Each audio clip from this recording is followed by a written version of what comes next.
Okay. Call the meeting to order. Was a meeting properly noticed? This is a public hearing of the Land and Water Committee on November 4th. So was meeting properly noticed, Clerk? Yes, it was. Okay. Please take roll. All members are present with Churko and Morgan excused.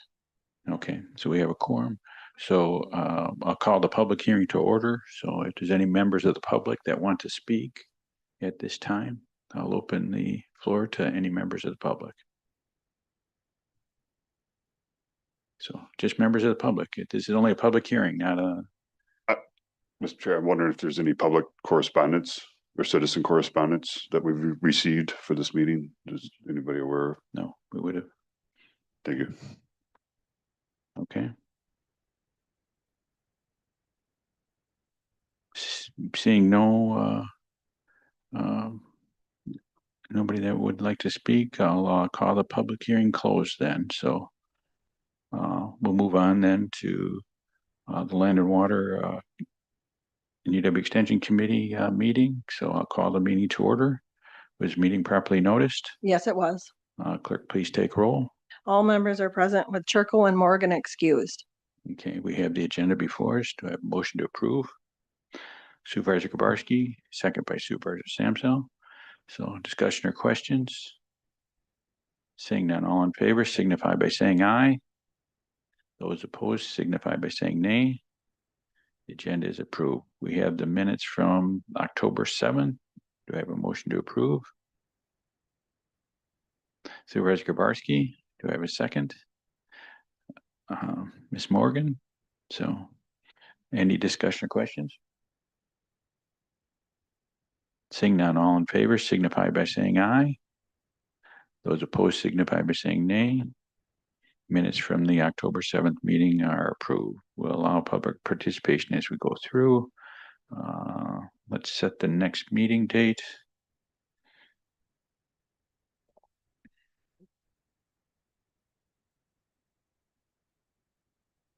December 2nd. Does that work for everybody? Yes?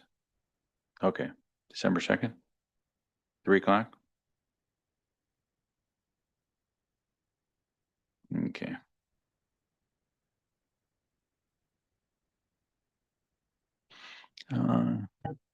Then we'll move on. Reports from the University Extension, please. There's a green light. Okay, so you have the written reports. As far as my report, as area director, we continue to work with all of our county partners across the state to, get the extension budgets passed through the county, with our county partners. So I'll be back next Tuesday to sit in on the budget hearing here in Adams County. And as far as the work that our educators are doing in the county, as in October, you got that written report. Some highlights to think about. Evan Henthorn in his Positive Youth Development Institute role continues to be winding down the 2025 4-H year and gearing up for the 2026 4-H year. He's getting youth involved in new spaces. He worked with some statewide events where he had Adams County kids get to take part in both the 4-H Fall Forum as well as the 4-H Horse Conference that's coming up later this month over in UW River Falls, giving young people an opportunity to experience things that they can't experience in the traditional public school setting. Sheila Michaels in her health and well-being role has continued to do some great work with supporting mental health training as well as QPR right here in Adams County, partnering with the public health department. She's continued to work on childcare systems mapping. We know that there's a childcare shortage in Adams County as well as in many other spaces. So she's bringing experts together and community people to identify ways forward to get more of that established for our families in Adams County. The next bullet talks about preventing prescription drug misuse and working within the Adams County community. More points. I'm not going to go over all of them, but they're there here for you to read. And if you have questions, let me know.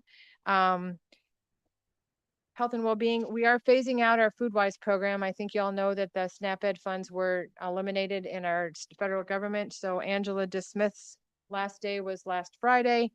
Sharon Volkening Wolf, her last day will be the end of November. So we'll be missing that opportunity to offer those educational services in our county, as well as across the rest of the state of Wisconsin. Our Yesenia Meza continues to do work with, as a community health worker, and has helped individuals across the county find resources that they maybe aren't as aware of. And so getting them the kinds of services they can have to have a more healthy lifestyle. And then finally, Adam Hartfield, our regional livestock educator, continues to be bringing resources to the county around specifically beef. I just had a staff meeting next door, and one of our other staff members, Evan, shared that his niece commented on how Evan finally had his farm up to speed and was what they had just learned from Adam Hartfield at a meeting in August about how to better handle their livestock. So it was neat to hear that response, not only from adults, but from young people who attended Adam Hartfield's session earlier in August. So those are the kinds of things we've been working on here in Adams County. You can see also on the second to the last page, a picture of a semi-trailer. Adam Hartfield had worked on he called it a Pelter training, which stands for Planning Emergency Livestock Transportation Response. He did the class earlier in 25, and is it Jane? Jane from Emergency, she attended when they did it in Waushara County. And then as she was working with the statewide Wisconsin Emergency Management Association, she asked Adam if he and his team could do the same training for all of the people across the state. So then they offered it, and he had about 20 people in the class. Again, they're looking at these potbelly trucks. The corridor that runs across Wisconsin, Highway 21, has a lot of them running over to Green Bay. And so if they tip over, if there's an accident, how do you handle that? And so many of our emergency medical people or emergency services people don't have a farm background, so they're not always familiar with how they would corral Holstein steers or pigs, or how do they euthanize one, or how do you manage all of that? So that's what they trained them on during that training session. So those kinds of things were able to be brought to more people in the state. And then at the very end of our report, we often share resources that are happening for Adams County people, but we're not doing it specifically. So Spencer Bailey did some work on strategic planning with a community organization in the Adams County area, as well as there was some collaboration work done by a couple of community development educators in the Central Sands area here in Adams County. Any questions at this time from what you read that I didn't summarize?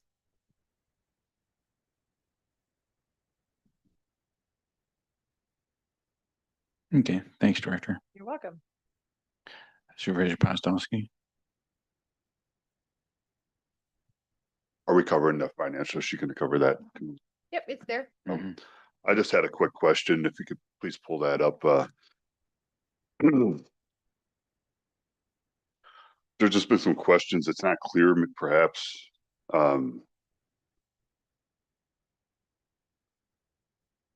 We're looking at all these line items here for lodging, meals. It'd be, yeah, this whole first section here.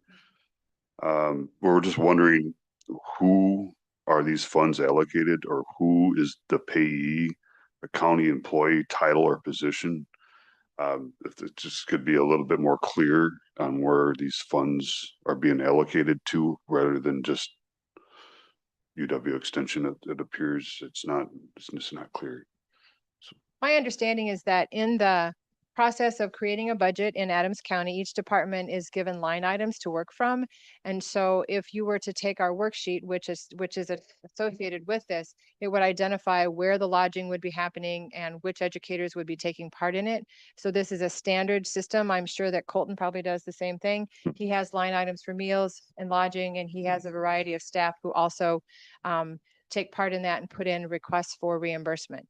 But I'll just, not to get too far ahead, but these expenses have already been allocated, is that right? I mean, these. Sure, this is have the been 25 paid. budget. Yeah, so, I mean, I think it'd be reasonable to know just more clearly where or whom these were paid to. It's just vague. Well, in mean, we the know- budget, Supervisor Postowski, it identifies the programs that they're going to attend, the conferences they're going to attend, the educational seminars, and the lodging is not is just going to be for a hotel room or Right, the meals and stuff like that. So it's not specific on who it's gonna Yeah. be because it's unknown when it's budgeted. right. We got meals, we got mileage, travel expenses. There's just health insurance, life insurance. These are all seems to be benefits that somebody would be getting Those too, are, right, those are employee benefits based on the wages paid to those employees. right? Now, That list- I mean, how many employees are there in this? I mean, how many people are we paying? You know, for how long are these full-time, you know, are they part-time? I just, more clarity would be reasonable. And it's just, When we published the budget for you to review at the last meeting, that would have been a perfect time for you to ask those questions because I would have had all of those details with me. But this budget, if you look at the far right column, that's our percentage FYTD stands for fiscal year to date percentage. That's what we've spent so far in 25. The column beside that is what we haven't spent. And the third column in from the right is what we spent to date. or I mean, we see the Perfect. expenses. Please And the don't finance director is on the meeting, virtually. So finance director, all that information is included in the budget book, is it not? The employees and I- how many full-time, part-time employees are in each department? Mr. Chair. Yes. Yes, yeah, we have a schedule of position counts by department. Yeah, in the future, I just recommend including this with these numbers, including the payees. Make it more easy to find. It's difficult if we gotta go look somewhere else. And then it's this navigation to a citizen or somebody else that might be looking at this, for example. It's very difficult to find this information. So I just recommend making it more clear, if we could present it in a more clearer way, you know, just it's good for citizen relations as well. I mean, the citizens want to know how we're spending their tax dollars, and then it's just the more clear we can present this, the better I think it is for everybody. So I just like to see more clarity. I'd recommend trying to make it more clear in the future here. If we could somehow modify this before it's presented to the board. I don't know if we can, if we get into that minutia detail, it will be so big of a report that it will be, you know, Yeah, if I people have figured. questions, they can contact our finance director and ask him the questions that they have and ask for open meeting records and they can get that information if they want. Sure, and then along those lines, I mean, we could consolidate these expenses and just say, you know, travel expenses. We don't need to have it all itemized, and we could shorten this down and then just travel expenses, for example, and then just put the title or titles of persons, employees, positions. We don't know where this money's going. Well, It's just not clear. So, I mean, that's in the budget book. You can look it up right, there. So but like I say, very difficult. You know, you're going back and forth. It's hard, you know, for even me to review this. You have to go back and forth, you know, to understand. And then you have to have your notes like I do, like we do. Please make it easier. Thank you. we'll move on then to, thank you for You're welcome. your No problem. comments. Okay, now we'll move on to the reports and presentations of land and water. So project status report is there if anybody has any questions. Okay. On the project status report.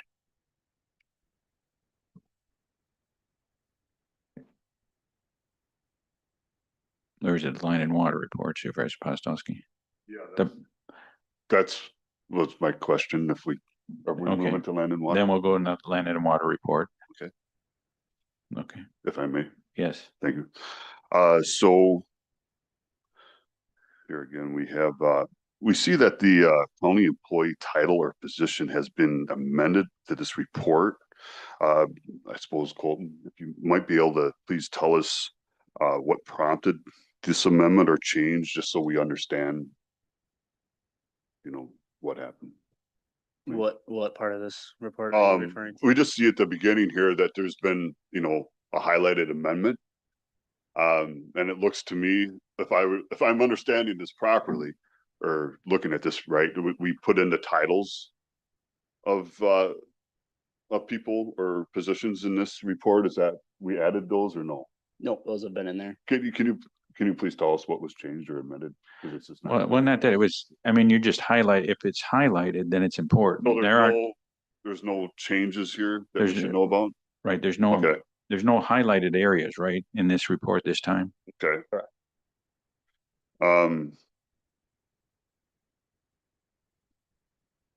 So then I have, in section 2 or item 2, this, In the financials. this will be in the, 10-year, Well, we're not there yet. okay. Oh, we're not? Okay, no, not yet. Was there anything you wanted to add in the Oh, no, I think, report, mean, Colton? I know I'd recommend some things in the last meeting were those changes made to the financial reports or report. What were your recommendations? Here again, that we made it clear who the payees.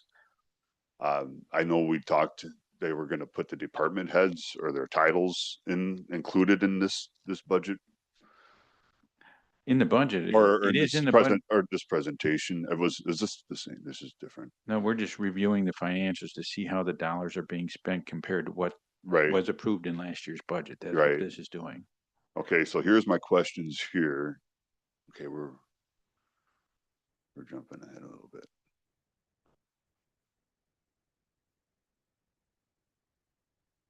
I guess I'll hold off until we get to Okay, the 10-year presentations here with the, okay. Was there anything else you wanted to add, I- Colton? At all? Okay, Not on finance. so then we'll move on to the 10-year land and water plan presentation. So we'll let Colton present first and then you can ask your questions. sounds good, Everybody Mr. Chair, thank you. Yeah, so I just wanted to bring this to this meeting, because next month I will be bringing it to the committee meeting as well as hopefully county board to approve our next 10-year plan. I did not receive any public comment or inquiries, about the 10-year plan.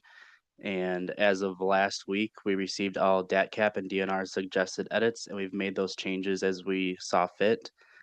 Their review was not for them to change our goals we constructed, but to provide information and data sets, regulatory definitions, and research that will back up what we intend to achieve over the next 10 years. So this timeline started in early 2025, where we put together a resource advisory committee that consisted of personnel from the Land and Water Department and the committee, the DNR, DATCAP, 14 Mile Watershed Alliance, Packers, farmers, lake groups, Central Wisconsin Windshed Partnership, USDA, NRCS, the North Central Wisconsin Regional Planning Commission, and we were able to identify 5 to 9 overarching ideas to turn into goals with this plan. So all of the goals that we made from the ideas, they need to relate to Chapter 92, which entails that the soil resources of the state are being depleted by wind and water erosion, and that the waters of the state are being polluted by non-point sources of pollution. All the goals also needed to relate to the soil and water resource management and admin rule at Cap 50, which further articulates land and water resource management planning programs, roles, and responsibilities. So with that, the goals that were created with the help of this resource advisory committee, we have create a culture where landowners take ownership of their impact on the environment, protect and improve groundwater quality and quantity, as well as surface water quality, reduce wind erosion, engage and support our local youth and conservation efforts, no net loss of existing wetlands, and promote working forests. Each one of these goals are fairly broad, but we have them broken down in the plan to be more specific, and they each contain about 4 objectives, which will help us shape our annual work plans so that we're able to reach these goals. The 10-year plan, we also have included a resource assessment, which goes over location and geography, land usage, county demographics, climate, soils, mineral resources, agriculture, forestry, invasive species, watersheds, and surface water as it pertains to the trends we have been seeing over the past several years. The plan also lists out the performance standards that our department is to abide by as listed in Wisconsin Act 27, where the Wisconsin legislature amended state statutes to allow land and water departments to develop implementation strategies for addressing local water quality priorities related to controlling erosion, sedimentation, and non-point source water pollution. So within the performance standards chapter of our 10-year plan, we listed out our priority farm strategy, which under AdCap 50.12, it requires Adams County to identify farms located in the county requiring priority assistance. So then we went ahead and we labeled out some criteria that we will be following to locate these priority farms. Those 6 criterias are: number 1, the landowners who allow unfiltered stormwater runoff into state waters. Number 2, farms that have converted forested areas into agricultural crop production. Number 3, newly developed farms or irrigated fields. Number 4, farms in high nitrate well contamination areas. Number 5, farmland preservation program participants that come out of compliance with pollution controls. And number 6, farms located within TMDL, which is the total maximum daily load subbasins or 9 key element watershed based plans that meet one or the more criteria described in the last 5. Within the 10-year plan, we also included an accomplishment chapter within the plan for what we did best the past 10 years in respect to these categories: information and education, civic action, best management practices, grants and funding, coordination, and administration.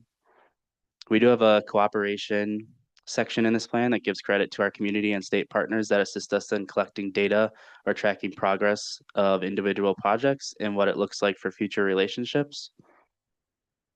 And then finally, DATCAP and the Land and Water State Board are, as of earlier on this year, they're highly encouraging the counties that are due to get a new 10-year plan to include some type of climate resiliency wording within their newly developed plans. Although the climate resiliency we did not note as a direct goal, we recognized the significance of climate change as a global issue that impacts various sectors, including ag, water resources, and biodiversity. We elaborated on historical data trends within our 10-year plan, as well as climate change as relevant factors while discussing our management for soil carbon. And we also took into account that climate change is one of the most critical factors affecting Wisconsin forests, and that adapting or changing the Adams County Comprehensive Forest Plan will be critical in the future. And then I attached in the folder, it goes over our 2024 work plan and accomplishments. And we also have our 2025 work plan in there. And then we have a plan revision questionnaire, all of which I need to submit to DATCAP before I present our new 10-year plan on December 2nd down in Madison. So if all goes well on December 2nd and it gets approved by the state board, then it'll come before our committee and county board in December to be acted upon. So later on this week, I will be sending out our final 10-year plan without the edits from the state board if they have any. So that way everybody has enough time to go over these before the December meeting, as it is quite a lengthy document of over about 120 pages.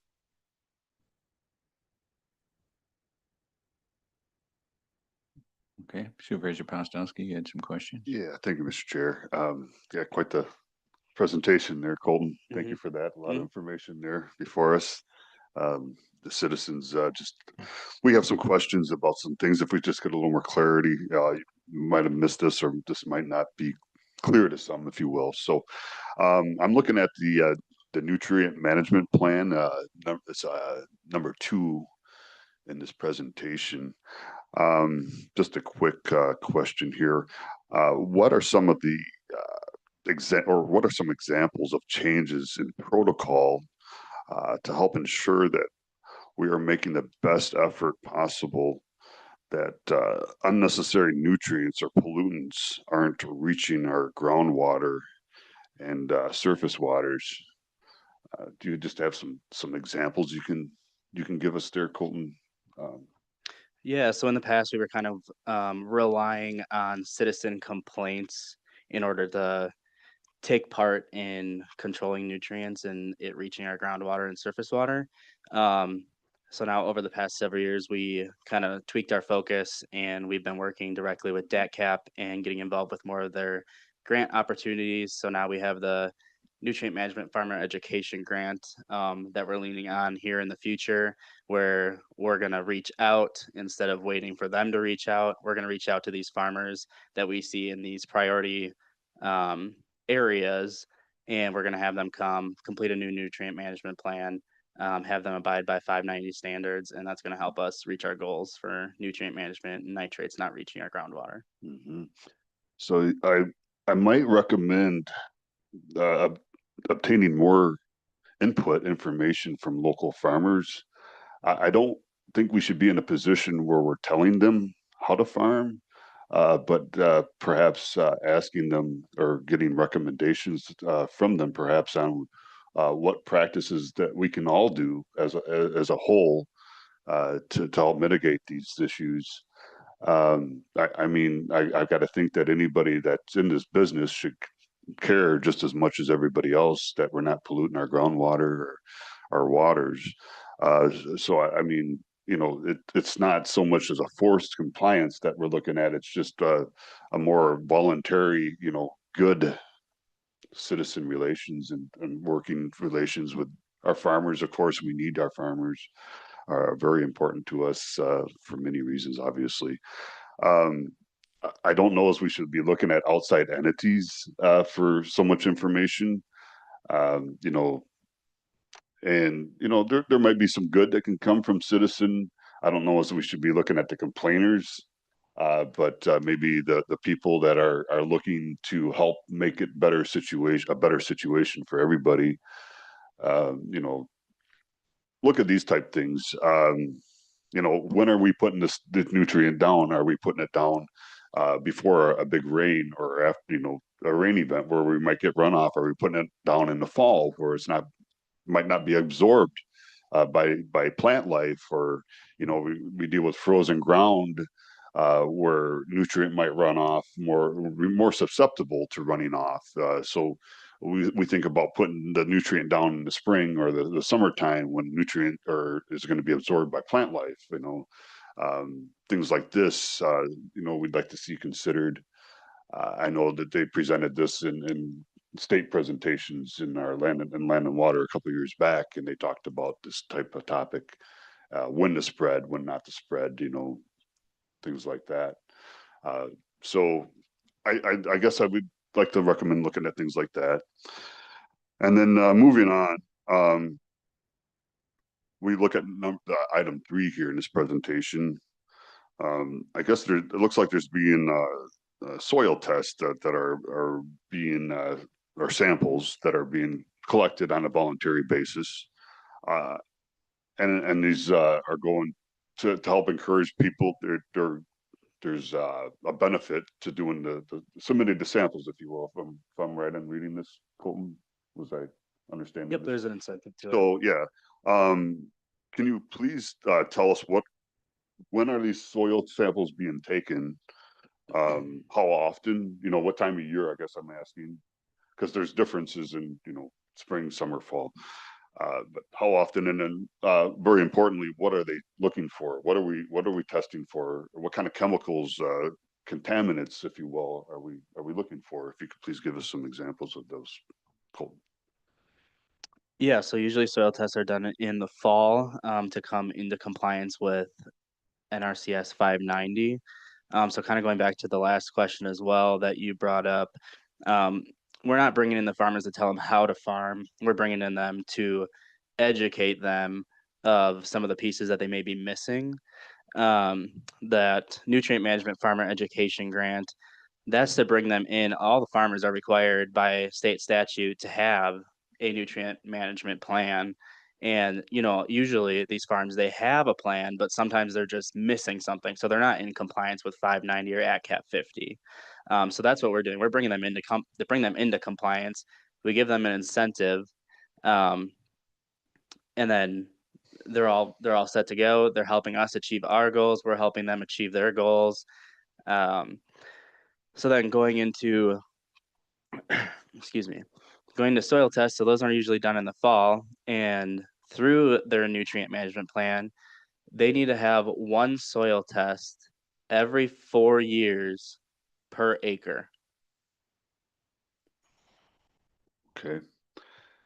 Now, these are only being done in the fall. Can you tell me why it's only in the fall, not in the spring? Wouldn't it be, it just seems like it'd be good if we had a sample from spring, maybe midsummer and fall, just to have a control basis, our levels going. For example, soil nitrogen bank, might fluctuate, might be different in the fall.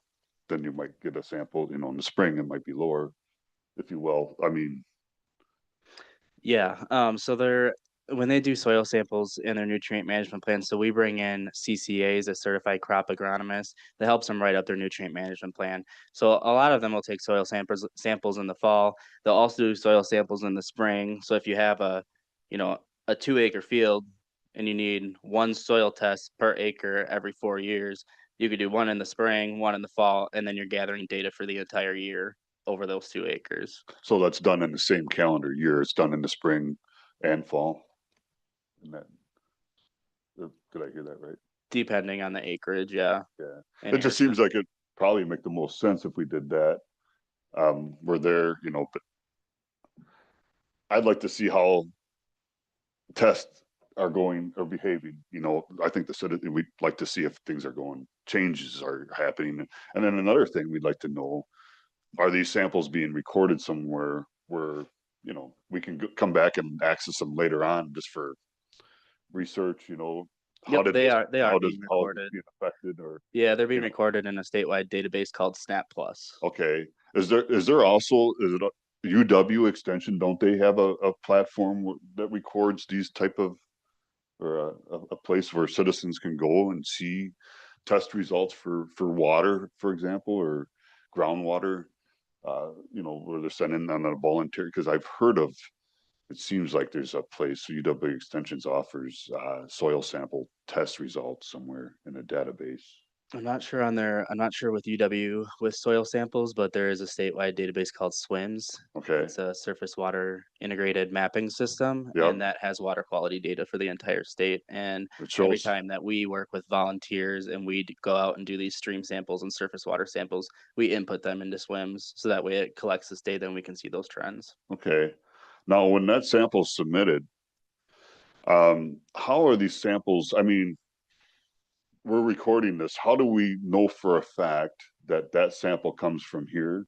Are they marking them? Are there's some kind of identification process on where the sample, when and where the sample came from? Yep, Just so we know that that is in fact that sample, result. Yep. Yeah, in So, the SNAP Plus database, they have maps and they have the legal descriptions and right down to the coordinates of where each soil sample is taken. And usually they have their certified crop agronomist who help them write their nutrient management plan, complete these soil samples for them.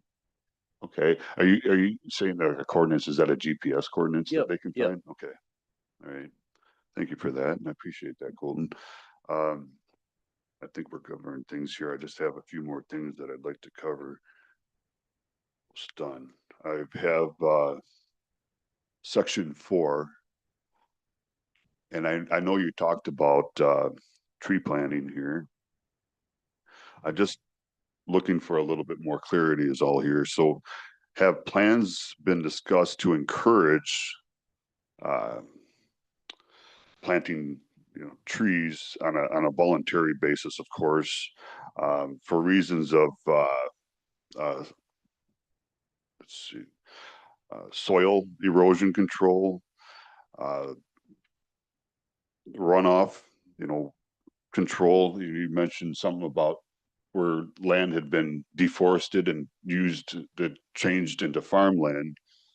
Here we might, have issues with virgin farmland with runoff.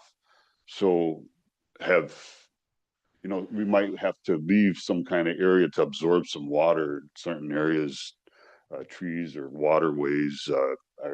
Are steps being taken, when we do that to help mitigate soil runoff, for example? And I know there's been some questions and some concerns about that.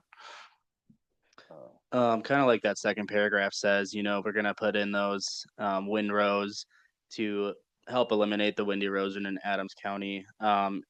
in respect to runoff from ag fields, that kind of goes back to some of our goals that you're going to read in the 10-year plan coming up here at the end of the week that I'm going to send out, where we're having one of our goals is to have no net loss of existing wetlands, because wetlands are a huge filtrator for nutrients. And then again, we're going to promote the working forests, which is also going to help mitigate that problem of nutrients reaching the surface water and have a place for those nutrients to be um, taken in by natural growth. Right, yeah, we know that trees are almost, they're filters. Um, I guess another question came up was, tree plantations.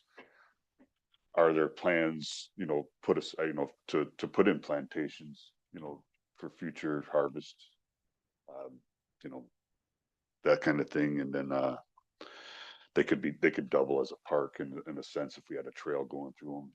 It takes Mhm. 40 years or more for these trees to grow sometimes before we can harvest them. So a good opportunity for folks to go out there, hunt, hike, whatever too. So Yeah, and I mean, our county forest, since we're enrolled in county forest law, that's our primary goal is Mhm. to maintain these tracts of land that we have for timber harvest because we're in county forest law. Mhm. Is that where, is that, is that the direction that we're looking to go with any state properties? For example, if we had vacant, county property, would we look to consider planting trees as creating a tree plantation? That of course is, as long as it's not lowland. Mhm. Yeah, I mean, I think that's In a some cases, we could plant trees. yeah, I think that's a discussion for when if that comes up and depending on the geographic location of it and what's surrounding, if it's in a priority watershed. We listed these goals on here where we can no net loss of existing wetlands, we can make these wetland scrapes if we want to. We put the promote working forest, we can put forest in there. I guess it's just for if the time comes, Yeah. determine the location and then figure out what the best management practice would be for that area. Sure, and it could be tied, I suppose, into preservation with trees. Mm. Planting trees is preserving the wetlands, I suppose, in a way.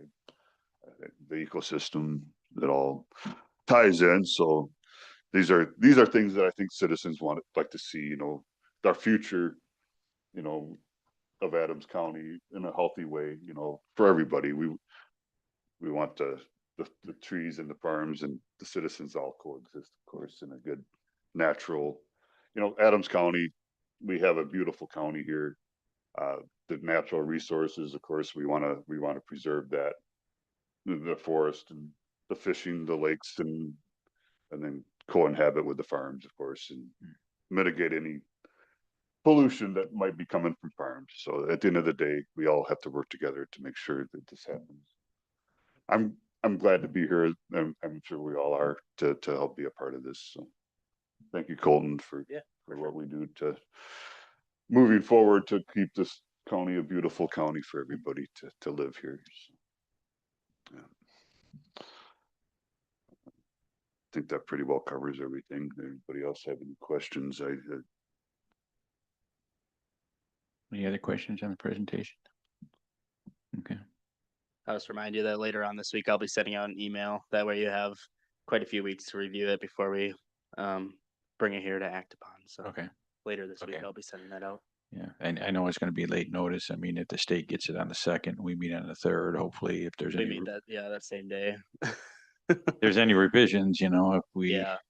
Yeah. I guess we'll just have to note them and, Yeah, there's a lot of the time, they send it back and they approve it with edits. So Okay. if that's the case and there's some small edits, I'm guessing that that's what would happen, as long Okay. as it's not like a big thing that they want us to take out or add or something like that. So sounds good. Thank you.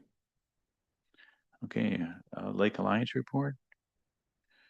Have nothing this month. We didn't have a meeting last month, so we have a meeting tonight. Okay. So we'll look forward to your report next month. Citizen Morgan isn't here, so the DADCAP report is included. Any questions?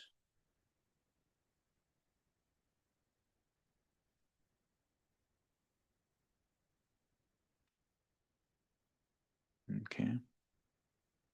If not, I'll declare the meeting adjourned and we'll see you next month. So thank you all. Happy Thanksgiving, everyone.